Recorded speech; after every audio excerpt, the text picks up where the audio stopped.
Hello दोस्तों, कैसे हैं आप लोग? मैं अभिषेक स्वागत करता हूं आपका एमएसडी लक्ष्य एकेडमी के ऑनलाइन प्लेटफॉर्म पर। दोस्तों, आज मैं जीव विज्ञान की श्रृंखला को आपके सामने लेकर आया हूं और जीव विज्ञान के इस चरण में सबसे पहले हम बात करेंगे कोशिका के बारे में। देखिए दोस्तों, हमारा जो कोशिका का टॉपिक है, चूंकि बड़ा टॉपिक है इसलिए इसको मैं 3 भागों में कंप्लीट करूंगा। मेरा यह वीडियो 3 पार्ट्स में आएगा। पहले पार्ट्स में हम समझेंगे कोशिका क्या है, कोशिका के अंग कौन-कौन से हैं। दूसरे पार्ट में हम कोशिका के विभिन्न अंग, केंद्रक आदि के बारे में बात करेंगे और तीसरे भाग में कोशिका विभाजन के बारे में बात की जाएगी, कोशिका विभाजन कैसे होता है। चूंकि बड़ा टॉपिक है इसलिए मैं इसको 3 पार्ट्स में कंप्लीट करूंगा। दोस्तों, यहाँ पे सबसे पहले मैं शुरुआत करूंगा कोशिका की सामान्य जानकारी के साथ, ठीक है ना, कि कोशिका बनी कैसे है। तो दोस्तों ध्यान से देखिएगा, कोशिका शब्द की जो उत्पत्ति है ये इंग्लिश के सेलुला शब्द से हुई है। ठीक है दोस्तों, सेलुला शब्द लैटिन भाषा का शब्द है जिसका तात्पर्य होता है रूम या कमरा। देखिए, जब हमारे वैज्ञानिक रॉबर्ट हुक ने मृत कोशिका की सबसे पहले खोज की तो उन्होंने जिस स्किन पर या जिस पर कोशिका की खोज की, उन्होंने देखा कि उसमें बहुत छोटे छोटे बॉक्सेस उनको दिखाई दे रहे हैं और ये बॉक्सेस कुछ एक इस आकृति के थे, ऐसे बने हुए थे, उनको ऐसे बॉक्सेस दिखाई दे रहे थे इसमें, और इन्हीं बॉक्स को ही उन्होंने नाम दिया सेल का। ठीक है दोस्तों, ये जो आपको डायग्राम दिखाई दे रहा है ये डायग्राम कोशिका का है।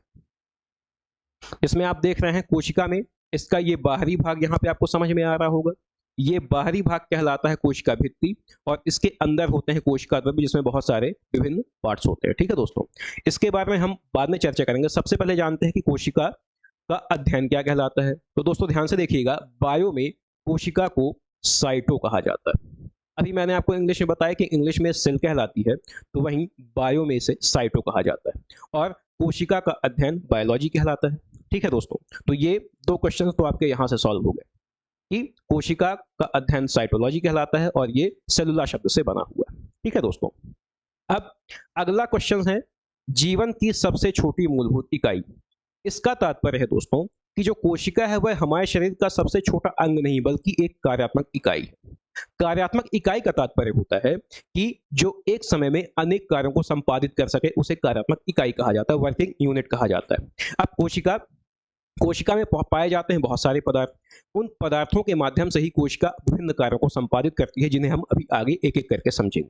ठीक है दोस्तों, अब देखिएगा, यदि बात की जाए कोशिका के खोज की तो यहाँ पे आपको 2 चीजें याद रखनी है, एक तो मृत कोशिका की और एक जीवित कोशिका की। क्योंकि जब 1664-65 में कोशिका की खोज की गई तो उस टाइम पे हमारे पास टेक्नोलॉजी का अभाव था, टेक्नोलॉजी थी नहीं, इसलिए जो हमारे वैज्ञानिक थे रॉबर्ट हुक नाम के, उन्होंने सबसे पहले मृत कोशिका की खोज की। अर्थात यदि आपसे पूछे कि सर्वप्रथम मृत कोशिका की खोज किसने की, तो याद रखिएगा रॉबर्ट हुक के द्वारा मृत कोशिका की खोज की जाती है। फिर उस क्रम को आगे बढ़ाया जाता है और 1674 के आसपास जीवित कोशिका की खोज की जाती है और इस कोशिका का श्रेय जाता है ल्यूवेनहॉक को। ल्यूवेनहॉक नाम के वैज्ञानिक ने सबसे पहले जीवित कोशिका की खोज की और यहां से क्वेश्चन बहुत ज्यादा लोगों को कंफ्यूजन क्रिएट होती है, इसलिए आपको क्लियर याद रखना है मृत कोशिका और जीवित कोशिका। ठीक है दोस्तों, अब इसके बाद देखिएगा, यदि आपसे कहा जाए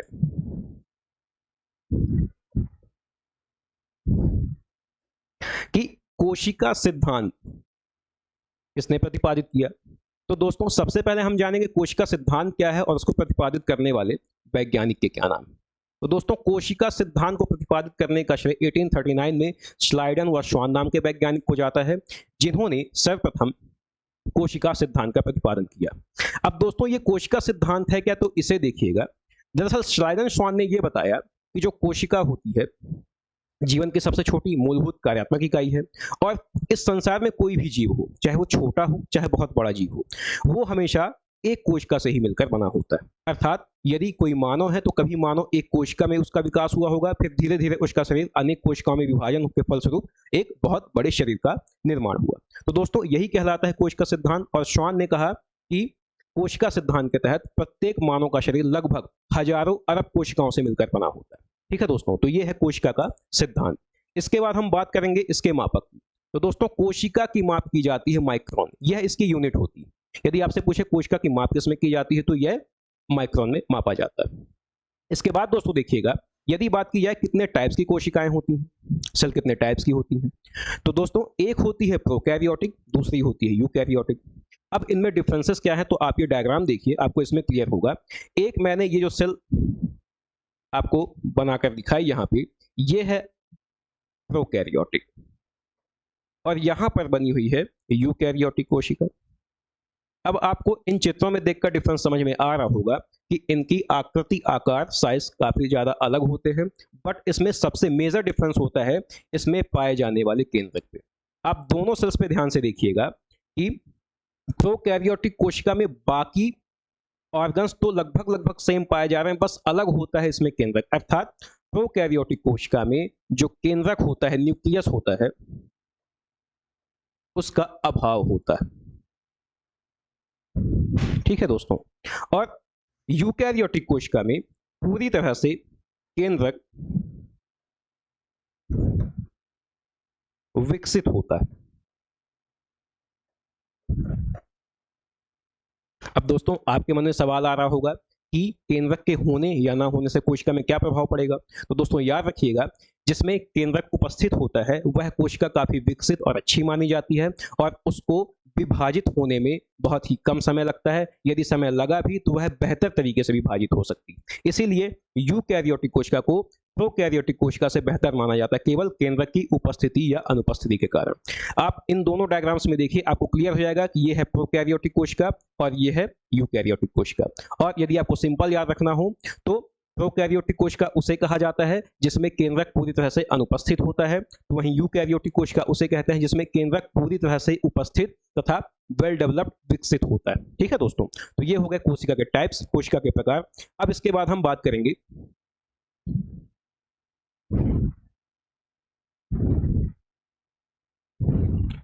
सबसे बड़ी कोशिका। दोस्तों कोशिका भी कई तरह की होती है, एक होती है सबसे बड़ी, एक होती है सबसे छोटी, तो वही होती है एक सबसे लंबी कोशिका। दोस्तों मैं डायग्राम के माध्यम से आपको बताने की कोशिश करूंगा। यहाँ पे मैं डायग्राम्स बताने की कोशिश की है डायग्राम्स के माध्यम से, ताकि आपको सारी कोशिकाओं के बारे में बेहतर जानकारी हो सके। जैसे यहाँ पे देखिएगा, यदि सबसे बड़ी कोशिका की बात की जाए तो सबसे बड़ी कोशिका होती है शुतुरमुर्ग के अंडे की। देखिए शुतुरमुर्ग कुछ ऐसा जीव होता है, ऐसा पक्षी होता है, और इसके जो अंडे होते हैं इन्हें सबसे बड़ी कोशिका कहा जाता है। ठीक है दोस्तों, तो ये है आपका ऑस्ट्रिच, जिसे शुतुरमुर्ग कहते हैं, और इसका अंडा सबसे बड़ी कोशिका के तहत माना जाता है। तो वहीं दूसरी तरफ देखिएगा, यदि सबसे छोटी कोशिका की बात की जाए तो इसमें एक जीवाणु का नाम आता है जिसका नाम है माइकोप्लाज्मा गैलोसेप्टिकम। ठीक है दोस्तों, ये जो माइकोप्लाज्मा गैलोसेप्टिकम है ये कुछ इस तरह से दिखाई देता है। ध्यान से देखिएगा दोस्तों, इस डायग्राम में आपको समझ में आएगा कि ये जो डायग्राम दिखाई दे रहा है ये माइकोप्लाज्मा गैलोसेप्टिकम का है। ठीक है दोस्तों, ये डायग्राम के माध्यम से मैंने आपको बताने की कोशिश की है ताकि आपको क्लियर समझ में आ सके। अब मैंने आपको शुतुरमुर्ग के अंडे को दिखाया। यहाँ पे देखिएगा सबसे छोटी कोशिका माइकोप्लाज्मा गैलोसेप्टिकम, यह एक जीवाणु होता है। ठीक है दोस्तों, जिसमें आपको ये क्लियर हो जाएगा कि हाँ ये जीवाणु है जिसकी कोशिका सॉरी सबसे छोटी होती है। इसके बाद देखिएगा, यदि बात की जाए कि सबसे लंबी कोशिका किसकी होती है, दोस्तों इस डायग्राम में आप देखिएगा सबसे लंबी कोशिका होती है तंत्रिका तंत्र, नर्वस सिस्टम की। ठीक है दोस्तों, मानव में पाया जाने वाला नर्वस सिस्टम, इसकी तंत्रिकाएं जो आपको ये दिखाई दे रही है। देखिए इस तंत्रिका कोशिका में आपको ध्यान से देखना है, इसमें आपको बीच में यहाँ पे न्यूक्लियस दिखाई देगा, केंद्रक दिखाई देगा। अभी मैंने प्रोकैरियोटिक और यूकैरियोटिक में इसको समझाया है कि केंद्रक क्या है, किसमें पाया जाता है, किसमें नहीं पाया जाता। अगर इसमें केंद्रक उपस्थित है इसका मतलब यह है यूकैरियोटिक कोशिका है। अब ये सबसे लंबी कोशिका मानी जाती है। दोस्तों जब मैं आपको नर्वस सिस्टम पढ़ाऊंगा वहां पर इसके बारे में और चर्चा की जाएगी कि न्यूरॉन्स के माध्यम से बनी इस तंत्रिका कोशिका में क्या क्या पाए जाते हैं। ठीक है दोस्तों, तो ये है आपका तंत्रिका तंत्र की कोशिका। अब आगे चलते हैं दोस्तों।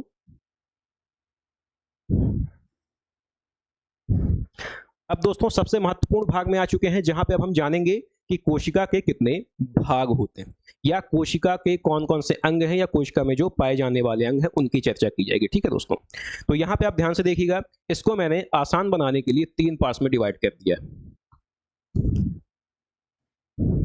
सबसे पहले देखिए मैंने इसमें इसका एक भाग बनाया है कोशिका भित्ति और कोशिका झिल्ली का। ठीक है, इसको इंग्लिश में कहा जाता है, ये है आपका सेल वॉल, और इसे सेल मेम्ब्रेन कहा जाता है।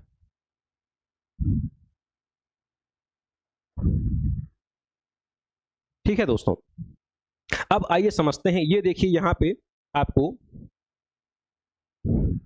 कोशिका दिखाई देगी, इस डायग्राम से हम समझेंगे कोशिका भित्ति और झिल्ली में क्या डिफरेंस होता है। देखिए कोशिका का ये जो सबसे बाहरी भाग आपको दिखाई दे रहा है,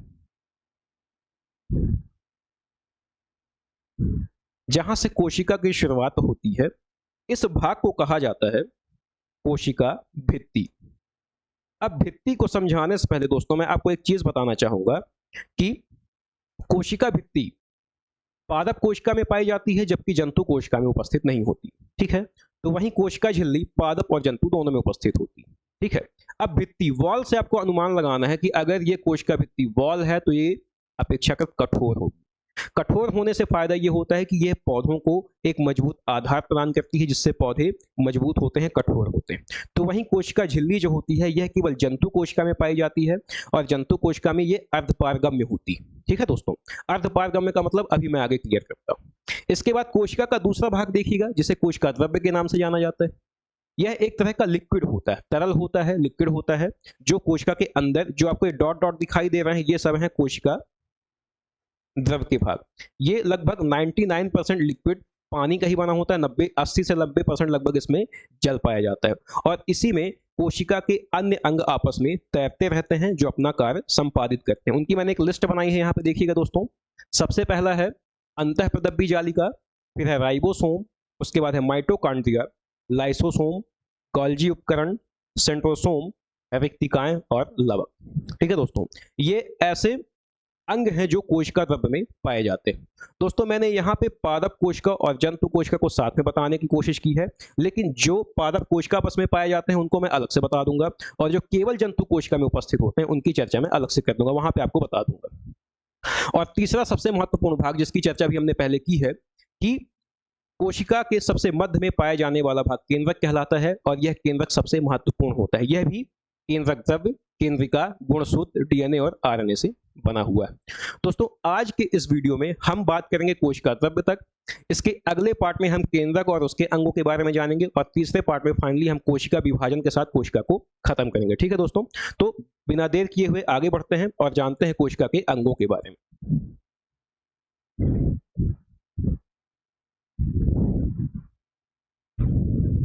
दोस्तों यहां पे देखिएगा मैंने दोनों पे कंपैरिजन किया हुआ है, आपको यहां पे क्लियर समझ में आएगा कि कोशिका भित्ति और झिल्ली में डिफरेंस क्या होता है। देखिए सबसे पहले तो आपको कोशिका भित्ति के बारे में देखना है।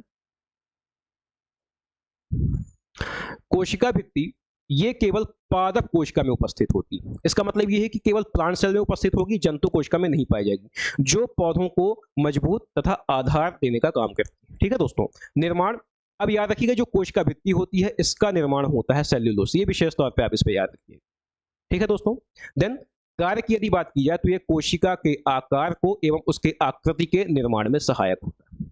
दोस्तों इस डायग्राम में आप देखिए, ये जो आपको इसका बाहरी भाग दिखाई दे रही है, ये जो लेयर आपको दिखाई दे रही है, इसे कहा जाता है कोशिका भित्ति। आपको अलग ही हार्ड जैसा कठोर कठोर दिखाई दे रहा होगा, हार्ड दिखाई दे रहा होगा, यही कोशिका भित्ति कहलाती है। ये अर्धपारगम्य नहीं होती, ये पूरी तरह से पैक होती है जो पौधों को हार्ड बनाने का, कठोर बनाने का काम करती है। ठीक है दोस्तों, तो वहीं पे आप देखिएगा कोशिका झिल्ली को, जो कि मैंने यहीं पे कंपेयर किया हुआ है, कोशिका झिल्ली को सेल मेम्ब्रेन कहा जाता है और ये एक अर्धपारगम्य झिल्ली।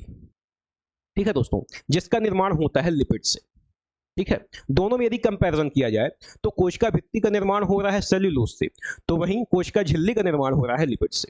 अब देखिए इसका काम क्या है, तो कोशिका के अंदर आने वाले पदार्थों का निर्धारण करना, अर्थात कोशिका में कौन से पदार्थ आएंगे, कौन से पदार्थ नहीं आएंगे, इसका काम किसका होता है, कोशिका झिल्ली का होता है। इस डायग्राम में आप क्लियर देख पा रहे होंगे कि ये अर्धपारगम्य झिल्ली है जो कि पदार्थों के, पोषक तत्वों के आवागमन को निर्धारित कर रहा है। ठीक है दोस्तों, तो इससे आपको डायग्राम से क्लियर हो जाएगा कि कोशिका भित्ति और झिल्ली में क्या डिफरेंस होता है। ये एकदम आपको हार्ड जैसा दिखाई दे रहा होगा, ट्रांसपेरेंट नहीं है, तो वहीं आपको ये अर्धपारगम्य दिखाई दे रही होगी जिससे पदार्थ, प्रोटीन, ग्लाइकोप्रोटीन अंदर आ जा सकते हैं। क्लियर है दोस्तों, तो ये बात हुई कोशिका भित्ति और कोशिका झिल्ली की। अब नेक्स्ट स्लाइड में हम देखते हैं अन्य अंगों के बारे में।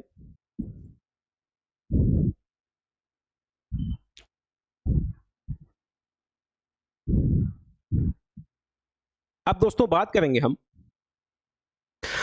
कोशिका द्रव्य, साइटोप्लाज्म के बारे में। अभी मैंने आपको बताया कि जो साइटोप्लाज्म होता है कोशिका के अंदर पाया जाने वाला एक लिक्विड है जिसकी खोज पुरकिंजे नाम के वैज्ञानिक ने की थी। ठीक है दोस्तों, अब ये कोशिका के अंदर पाया जाने वाला एक लिक्विड है। जिसमें लगभग 80% जल की मात्रा, बाकी कार्बनिक और अकार्बनिक पदार्थों का अनुपात 81:19 होता है। ठीक है दोस्तों, और इसी लिक्विड में आपको याद रखना है, इसी लिक्विड में जितने भी आपको कंपोनेंट्स, जितने भी अभी अंग आपको दिखाऊंगा, वो सब उसमें पाए जाएंगे जो अपने अपने अलग अलग कार्य करेंगे। ठीक है दोस्तों, अब देखिएगा, अगर बात की जाए कोशिका द्रव्य में पाए जाने वाले अन्य अंगों की, तो आइए इनकी लिस्ट देखते हैं। सबसे पहला है, देखिएगा, अंतःप्रदब्बी जालिका। यदि इसकी बात की जाए अंतःप्रदब्बी जालिका की, तो इसकी खोज की थी फुलमैन व क्लाउड नाम के वैज्ञानिक ने। ठीक है, और इसका कार्य क्या है, तो वसा एवं प्रोटीन का संचरण करना। ठीक है, अब ध्यान से समझिएगा दोस्तों, यहाँ पे वसा एवं प्रोटीन का संचरण, ये तो इसका कार्य हो गया, लेकिन ये बेसिक होती कैसे है, तो ये आप ध्यान से इस डायग्राम में देखें, आपको क्लियर समझ में आएगा।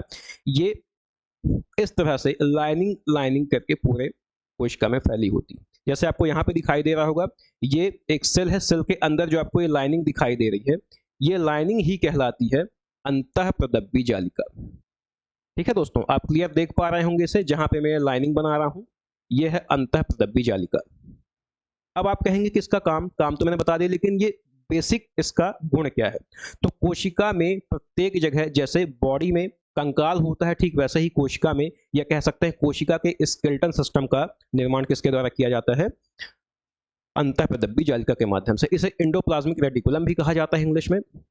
और ये दो तरह की होती है, एक होती है चिकनी अंतःप्रदब्बी जालिका और एक होती है खुरदुरी अंतःप्रदब्बी जालिका। चिकनी जो होती है उसकी खास बात होगी कि वो एकदम प्लेन आपको दिखाई देगी, जैसे यहाँ पे आपको ये पॉइंट्स दिखाई दे रहे हैं, ये पॉइंट्स इसमें नहीं होते। अब ये पॉइंट्स क्या है, इसको मैं अभी आगे क्लियर करूंगा, ठीक है ना। तो काम मैंने आपको बता ही दिया, वसा और प्रोटीन का संचरण करना पूरी कोशिका में। इसके बाद देखिएगा, अगला है राइबोसोम।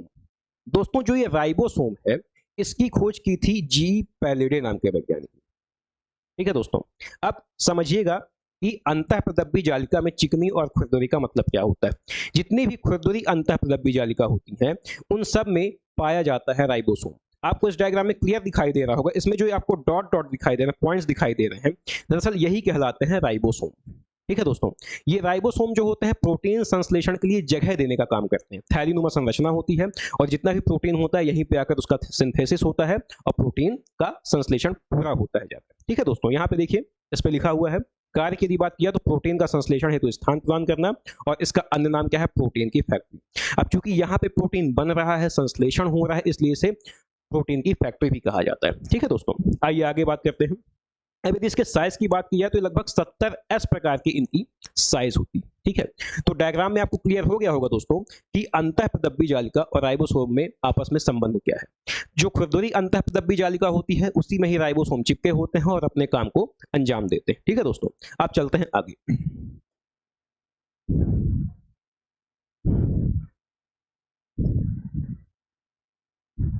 दोस्तों, इसके बाद आता है माइटोकॉन्ड्रिया, कोशिका का सबसे महत्वपूर्ण अंग। हालांकि जितने भी अंगों की बात करेंगे सारे ही महत्वपूर्ण होते हैं, लेकिन माइटोकॉन्ड्रिया महत्वपूर्ण इसलिए है क्योंकि इसके माध्यम से ही कोशिका में ऊर्जा का निर्माण होता है।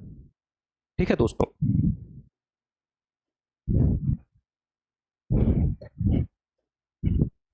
सबसे पहले तो यदि खोज की बात की जाए तो माइटोकॉन्ड्रिया की खोज की थी आल्टमैन नाम के वैज्ञानिक ने, और इसका नामकरण किया था सी बेंडा के द्वारा।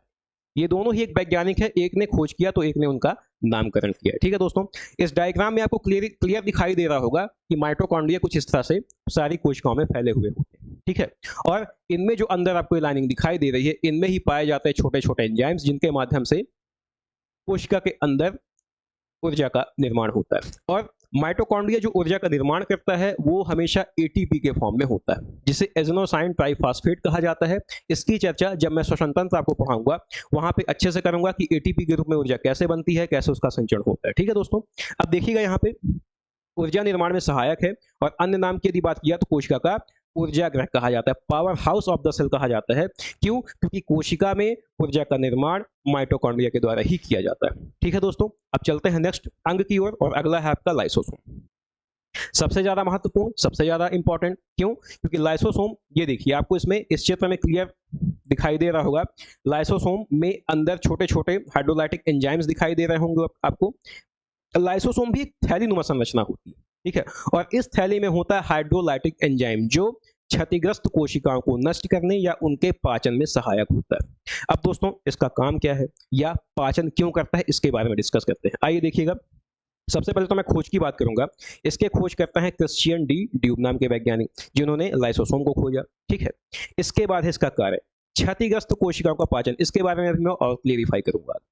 देन आगे देखिएगा, अन्य नाम इसका क्या है, आत्महत्या की थैली। अब आत्महत्या की थैली किसकी, तो याद रखिएगा कोशिका की आत्महत्या की थैली है।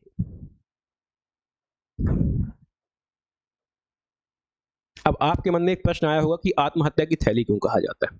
देखिए दोस्तों, हमारी बॉडी में, शरीर में जब भी कहीं चोट लग जाती है या चोट लगने के बाद जो कोशिका क्षतिग्रस्त हो जाती है, उन क्षतिग्रस्त कोशिकाओं को शरीर से हटाना सबसे ज्यादा महत्वपूर्ण होता है, क्योंकि क्षतिग्रस्त कोशिकाएं शरीर में इंफेक्शन फैलाने के अलावा कोई काम नहीं करती। तब जब क्षतिग्रस्त कोशिकाएं बॉडी में फैलती हैं, तब लाइसोसोम एक्टिव होते हैं और जितनी भी क्षतिग्रस्त कोशिकाएं होती हैं, अनयूजफुल कोशिकाएं होती हैं, उनको सबको नष्ट कर देते हैं, ताकि हमारी बॉडी में इन्फेक्शन ना फैले और बॉडी सही तरीके से काम करती रहे। आपको एक इंटरेस्टिंग चीज बताता हूं दोस्तों, जब ये लाइसोसोम सही तरीके से काम नहीं करता है, तब हमारे शरीर में अनियमित कोश का विभाजन होता है, और अनियमित कोश का विभाजन के कारण हमारे शरीर में विभिन्न प्रकार की ऐसी कोशिकाएं बन जाती हैं जो शरीर के लिए अनुपयोगी होती हैं, और वही विकसित रूप कहलाता है कैंसर का। जी हाँ दोस्तों, कैंसर जो होता है अनियमित कोश का विभाजन के कारण बनता है, और जब लाइसोसोम सही तरीके से काम नहीं करेगा तो अनियमित कोश का विभाजन होगा और वह कैंसर का रूप ले लेगा। इसलिए अब आपको क्लियर हो गया होगा कि लाइसोसोम का बॉडी में होना या कोशिका में होना कितना इंपॉर्टेंट है। अगर ये काम नहीं करेगा तो कैंसर तक की स्थिति आ सकती है। ठीक है दोस्तों, आगे देखिएगा, यहां पे आपको एक विशेष पॉइंट याद रखना है कि जंतु कोशिका में लाइसोसोम कहलाता है। अगर पादप कोशिका में बात की जाए तो लाइसोसोम को स्फीरोसोम के नाम से जाना जाता है। ठीक है दोस्तों, तो जंतु कोशिका में लाइसोसोम, पादप कोशिका में स्फीरोसोम। ठीक है, अब चलते हैं आगे। इसके बाद बात करेंगे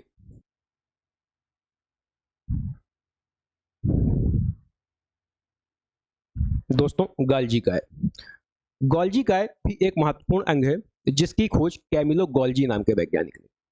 ठीक है दोस्तों, इस डायग्राम में आपको क्लियर दिखाई दे रहा होगा, और इस डायग्राम से आपको थोड़ा सा भ्रम हो रहा होगा कि अभी अंतःप्रदब्बी जालिका में भी लाइनिंग बनी थी, यहाँ पे भी लाइनिंग दिखाई दे रही है। तो दोस्तों कंफ्यूज नहीं होना है, वह लाइनिंग अलग है, यह लाइनिंग अलग है। वह सभी पोषक तत्वों को पूरी कोशिका में फैलाने का काम कर रहा था, लेकिन गोल्जी काय जो होता है यह डिसाइड करता है कि कोशिका में कौन से पदार्थ कहां पर जाएंगे, कौन से पदार्थ नहीं जाएंगे। ये डिसाइड करने का काम गोल्जी काय का होता है, इसलिए इसे कोशिका का यातायात प्रबंधक कहा जाता है। जैसे सड़कों में, चौराहों में आपने यातायात पुलिस को देखा होगा, जो सभी रूट से आने वाले सड़क यात्रियों को सही डायरेक्शन, सही मार्ग देने का काम करता है। ठीक उसी प्रकार यहाँ पर गोल्जी काय का भी काम होता है, जिसकी खोज कैमिलो गोल्जी ने की थी, और यह कोशिका में पोषक तत्वों के आवागमन को सुनिश्चित करता है। कौन सा पदार्थ कहां पर जाएगा, कहां पर नहीं जाएगा, इसकी जिम्मेदारी होती है गोल्जी काय की। ये आपको इसमें क्लियर दिखाई दे रहा होगा गोल्जी काय। इसमें देखिए लाइनिंग जैसा बना हुआ है ये, जिससे होकर सारे पोषक पदार्थ अपने अपने स्थान पर गमन करते हैं। ठीक है दोस्तों, तो सबसे ज्यादा महत्वपूर्ण यातायात प्रबंधक, देखिए इसका अन्य नाम है यातायात प्रबंधक, या आप इसे कह सकते हैं traffic police of the cell. ठीक है दोस्तों, चलिए आगे चलते हैं। इसके बाद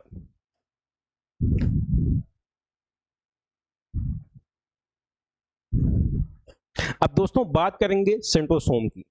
ये सेंट्रोसोम है, इसके बारे में सबसे पहले आपको एक बात याद रखनी है कि सेंट्रोसोम केवल और केवल जंतु कोशिका में पाया जाता है। ठीक है दोस्तों, ये पादप कोशिका में नहीं पाया जाता। मैंने आपसे पहले कहा था कि मैं पादप कोशिका और जंतु कोशिका को साथ में बताऊंगा, और जो तत्व या जो अंग पादप कोशिका में नहीं पाए जाते या जंतु कोशिका में नहीं पाए जाते उनको मैं साथ में बताते चलूंगा। ठीक है, तो आपको यहाँ पे सबसे पहले नोट डाउन कर लेना है सेंट्रोसोम की यह केवल जंतु कोशिका में पाया जाता है, पादप कोशिका में नहीं पाया जाता, और इसकी खोज बोवेरी नाम के वैज्ञानिक ने की।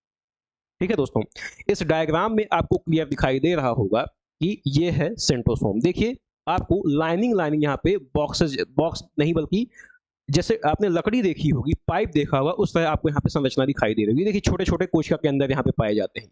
इसी को यहाँ पे बड़ा करके दिखा दिया गया है, देखिए ध्यान से इस डायग्राम में। और डायग्राम मैंने इसलिए सभी में लगाया ताकि आपको क्लियर हो सके कि किस अंग को किस प्रकार से देखा जा सकता है। ठीक है दोस्तों, तो दोस्तों ध्यान से देखें, ये जो सेंट्रोसोम होता है, जब कोशिका का विभाजन होता है उस टाइम पे ये कोशिका में ध्रुव का निर्माण करता है, जिससे सही तरीके से और आसानी से कोशिका का विभाजन हो सके। ठीक है दोस्तों, इस डायग्राम में आपको क्लियर हो जाएगा। अब देखिएगा यहाँ पे वही लिखा है कि कोशिका विभाजन में यह सहायता करता है जो ध्रुव के निर्माण में सहायक है। ठीक है दोस्तों। अब इसके बाद देखिएगा अगला है राजधानी।